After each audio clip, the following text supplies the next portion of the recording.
Bismillahirrahmanirrahim. Assalamualaikum warahmatullahi wabarakatuh. Baiklah anak, pada hari ini pelajaran akidah akhlak di bab 5 Ibu akan menerangkan mengenai materi suri teladan 4 imam mazhab fikih. Yang pertama, Ibu akan menjelaskan tentang suri teladan Imam Abu Hanifah. Disimak ya.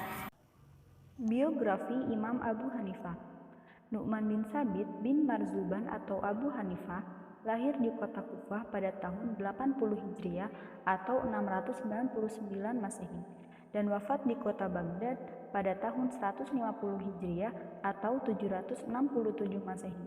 Beliau tumbuh di dalam keluarga yang soleh dan kaya.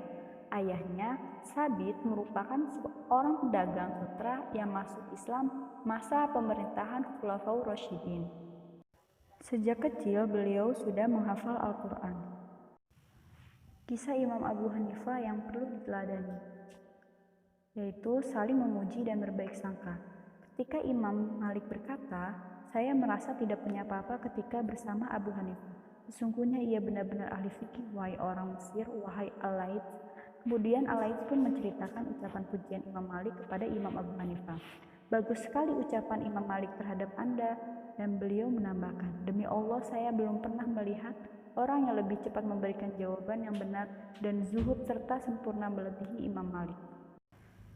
Yang kedua, bersikap terbuka dan mau menerima kritikan. Imam Abu Hanifah merupakan seorang yang tidak menganggap bahwa pendapat-pendapat selain dirinya adalah salah. Bahkan beliau sering mengatakan, "Apa yang aku sampaikan ini adalah sekedar pendapat. Ini yang dapat aku usahakan semampuku. Jika ada pendapat yang lebih baik dari ini, ia lebih patut diambil." Yang kedua, Ibu akan menjelaskan mengenai Imam Malik bin Anas. Biografi Imam Malik bin Anas. Malik bin Anas bin Malik bin Amr al-Imam Abu Abdullah al-Humyari al-Asbahi al-Madani lahir di Madinah pada tahun 93 Hijriah atau 714 Masehi dan meninggal pada tahun 179 Hijriah atau 800 Masehi. Beliau adalah pendiri mazhab Maliki yang ahli di bidang fikih dan hadis. Beliau juga merupakan penyusun kitab Al-Muwatta yang menghabiskan waktu 40 tahun dan kitabnya telah diperlihatkan kepada 70 ahli fikih di Madinah. Kedua, kisah Imam Malik yang perlu diteladani, yaitu Imam Malik sebagai ahli fikih berani berkata tidak tahu kepada penanya. Hal ini penting karena sebagai seorang yang berpengetahuan terkadang sulit atau bahkan gengsi untuk mengatakan tidak tahu. Sebuah riwayat dari Ibnu Mahdi menyatakan bahwa ada seorang lelaki bertanya kepada Imam Malik tentang sebuah masalah. Imam Malik menjawab, "La usinuha, aku tidak mengerti masalah itu dengan baik." Lalu lelaki itu berkata lagi, "Aku telah melakukan perjalanan jauh untuk bertanya kepadamu tentang masalah ini." Imam Malik lalu berkata kepadanya, "Ketika kau kembali ke tempat tinggalmu, kabarkan pada masyarakat di sana bahwa aku berkata kepadamu bahwa aku tidak mengerti dengan baik masalah tersebut." Sekarang yang ketiga, Ibu akan menjelaskan mengenai suri teladan dari Imam Syafi'i. Biografi Imam Syafi'i. Abu Abdullah Muhammad bin Idris al-Syafi'i atau Muhammad bin Idris al-Syafi'i atau Imam Syafi'i adalah seorang mufti besar Sunni Islam dan juga pendiri mazhab Syafi'i. Beliau lahir pada tahun 150 Hijriah di Gaza, Palestina. Pada tahun yang sama wafat Imam Abu Hanifah, seorang ulama besar Sunni Islam, dan beliau wafat pada malam Jumat menjelang subuh pada hari terakhir bulan Rajab tahun 204 Hijriah atau tahun 809 Masehi pada usia 52 tahun. Kisah Imam Syafi'i yang perlu diteladani. Pertama, tidak sewenang-wenang meskipun kepada murid. Satu hari, Imam Syafi'i yang saat itu berada di Mesir memanggil seorang muridnya yang bernama Robi bin Sulaiman. Imam Syafi'i berkata, "Wahai Robi, ini surahku. Pergilah dan sampaikanlah surah ini kepada Abu Abdillah. Sesampai di sana kamu tunggu jawaban dan sampaikan padaku." Setelah Rabi menyampaikan, kemudian Imam Ahmad mencopot salah satu baju gamis yang menempel di tubuhnya dan memberikannya kepada Rabi. Rabi pun kembali ke Mesir dan segera menemui Imam Syafi'i dan memberikan surah balasan dari Imam Ahmad. Setelah itu, Imam Syafi'i bertanya, "Apa yang diberikan padamu?" Rabi menjawab, "Ia memberikan baju gamisnya." Kemudian Imam Syafi'i berkata, "Aku bukan hendak menyusahkanmu dengan memintamu memberikan baju itu padaku. Namun basuhlah baju itu, kemudian berikan air basuhannya padaku agar aku bisa bertabaruk dengannya."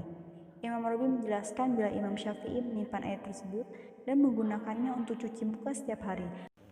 Hal ini menunjukkan bahwa hubungan guru dan murid ini tak menghalangi untuk bertabaruk sebagai bentuk pengakuan akan kesalahan dan keilmuan seseorang. Yang kedua, mendamaikan perselisihan. Suatu ketika, Ar-Rabi memberikan informasi kepada gurunya Imam Syafi'i. Sebagai contoh dalam menentukan bilangan sholat witir, kelompok mazhab Hanafi berpendapat bilangan witir adalah 3 rakaat dengan 1 kali salam. Dalam hal ini ia lebih memilih menggunakan kias karena sesuatu yang memiliki persamaan maka hukumnya sama. Menurutnya sholat maghrib adalah witir siang dengan 3 rakaat, maka sholat witir malam pun disamakan dengan jumlah rakaat yang sama, yakni 3 rakaat dengan 1 salam. Sedangkan kelompok mazhab Maliki mengatakan sholat witir harus tersusun dari 2 dan 1 rakaat. Pendapat ini berbeda dengan kelompok mazhab Hanafi yang mendasarkan argumennya pada sebuah hadis yang menyebutkan ganjilnya rakaat sholat witir. Menurut kelompok mazhab Maliki, bagaimana bisa diganjilkan jika tidak didahului oleh sholat genap, sholat 2 rakaat terlebih dahulu?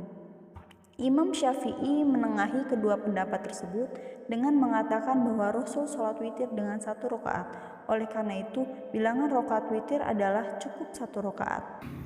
Dan yang terakhir, yang keempat, yaitu mengenai suri teladan dari Imam Ahmad bin Hanbal. Mau disimak ya. Biografi Imam Ahmad bin Hanbal.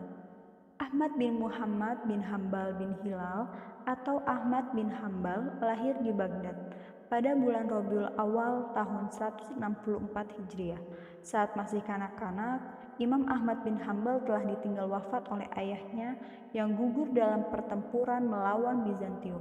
Sedangkan kakeknya, Hanbal, adalah seorang gubernur pada masa dinasti Umayyah.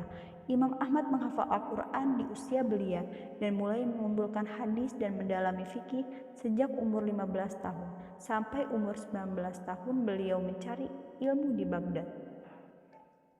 Imam Ahmad bin Hanbal wafat setelah menderita sakit selama 10 hari dan meninggal pada siang hari tanggal 22 Rabiul Awal tahun 241 Hijriah atau 855 Masehi. Kisah Imam Ahmad bin Hanbal yang perlu diteladani. Imam Ahmad bin Hanbal dikenal sebagai pemuda yang cerdas dan gigih dalam menuntut ilmu. Pernah ada seseorang yang mempertanyakan kegigihannya itu. Ia berkata, "Sampai kapan engkau terus mencari ilmu pengetahuan, padahal engkau kini telah mencapai kedudukan mulia di antara pencari ilmu?" Kemudian beliau menjawab pertanyaan tersebut dengan singkat, "Aku akan membawa dawat tinta ini hingga ke liang lahat." Pernyataan tersebut mempertegas kegigihannya di dalam mencari ilmu. Artinya, ia tidak akan berhenti mencari ilmu hingga ajal menemuinya. Baiklah, cukup sekian materi dari Ibu. Mohon dipraktekkan dalam kehidupan sehari-hari ya. Dari materi suri teladan 4 Imam Mazhab